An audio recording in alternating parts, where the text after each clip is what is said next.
go. Hi everyone, we're going to talk about poetry today. So Amy, why is poetry important? Poetry is important for a lot of reasons. Poetry is important because it's a way to express your feelings and things that you've experienced, as well as tell stories. And it's also a way to learn about others, and you get to learn lots of vocabulary and descriptive language. So why do children not like reading poetry very much? So in elementary schools, and young children often don't like poetry. They don't like reading poetry or studying poetry or writing their own poems. This has to do with teachers' teaching strategies. Children can sense if teachers are talking about poetry and they don't personally like it, or they make children critically analyze poems and try to find a deeper meaning, and children just don't enjoy doing that. So that's why often children don't appreciate poetry, and they should. Because it's awesome. Yeah. And then, Okay, so there are many different formats of poetry, different formats of the books, and it's important that teachers have all these different formats because they help children develop an appreciation for poetry, which is obviously important. So the first format is anthologies, which is a book that's put together that highlights a variety of different topics. So for example, our textbook for this class, the Random House Book of Poetry for Children, and these books are often selected by, because it's many different authors that write the poems that are in the book. Our second type of formats is collections, and these books typically have the same topic and they're written by different people, so they are also selected by. This book, our example, Family Poems, is all about family, so we have that one somewhere. It's right in front. So the next is single poem picture books. These are picture books that help children get an idea or a better taste of more traditional or philosophical poems or poets. And this example is Robert Frost stopping by the woods on a snowy evening. So these types of format can have a common theme, or they may not, but they're usually more philosophical poems that help children get better understanding of those. And verse novels is the last type of format, and these are written in poetry form, but they're generally classified under another genre, and they're pretty informal. I'm done. That's done.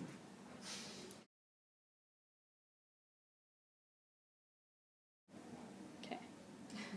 Okay, so there are 7 different forms of poetry, and these are patterns and forms that the poems themselves follow. This has nothing to do with the book, so these are just the individual poems.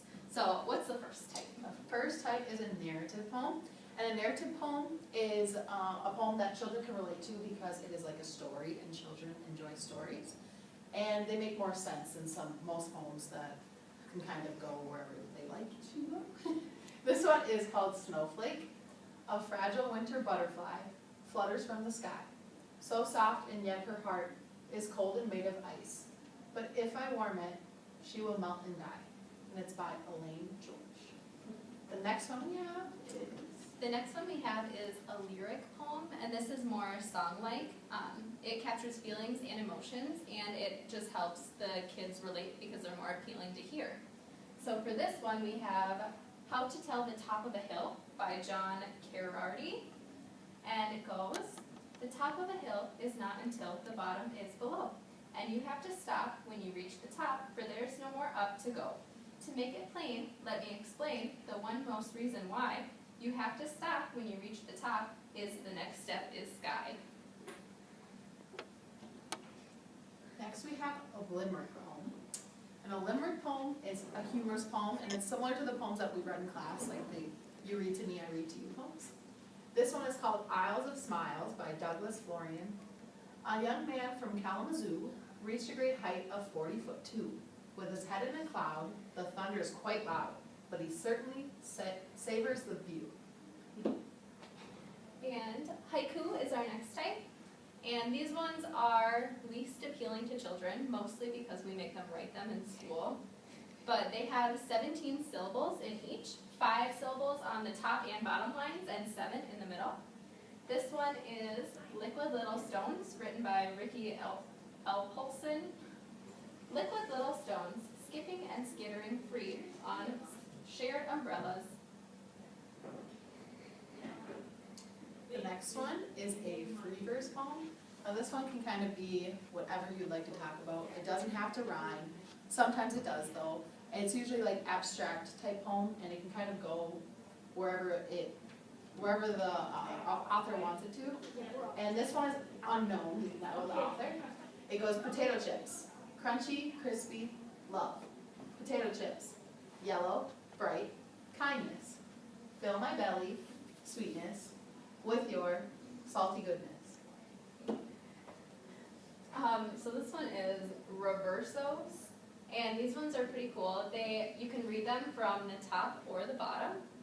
So this one is called The Road by Singer, and we have it written 2 times. This time you can read it from top to bottom, and in this one the words are just reversed, so you read it from bottom to top. So the first one goes, it may be such a fairy tale secret, this much I know, the road leads wherever you need to go. And when it's reversed, it reads, you need to go wherever the road leads. I know this much, a fairy tale secret, it must be such. And then lastly, we have a concrete poem. The concrete poem is shaped like the subject of the poem. So this one is about a raindrop, so it is shaped like a raindrop. A drop of rain is like a sudden knock at the door, unexpected yet often, welcome with a smile. It can brighten your day or ruin your plans. It can make you laugh or make you sad. Whether the raindrop is moving fast or slow, or is big or small, it always gets everyone's attention. A raindrop contains many secrets. It is a bubble of anticipation and surprise. It cleanses the earth, it feeds the flowers and fills the holes. The raindrop is never silent. It bangs on the roof, spatters on the window, or splashes into a puddle. A raindrop.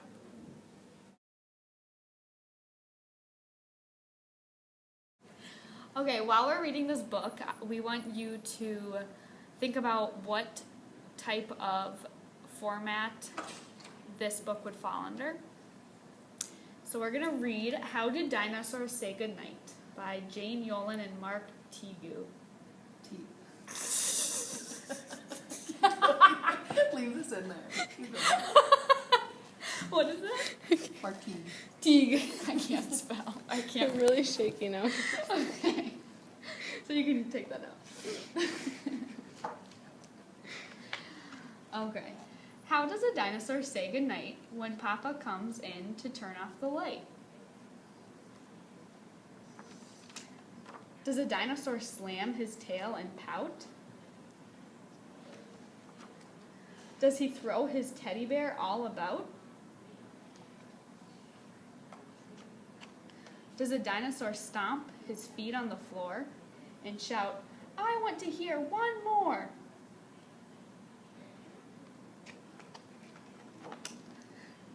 Does a dinosaur roar? How does a dinosaur say goodnight when Mama comes in to turn off the light? Does he swing his neck from side to side? Does he up and demand a piggyback ride? Does he mope? Does he moan? Does he sulk? Does he sigh? Does he fall on the top of his covers and cry?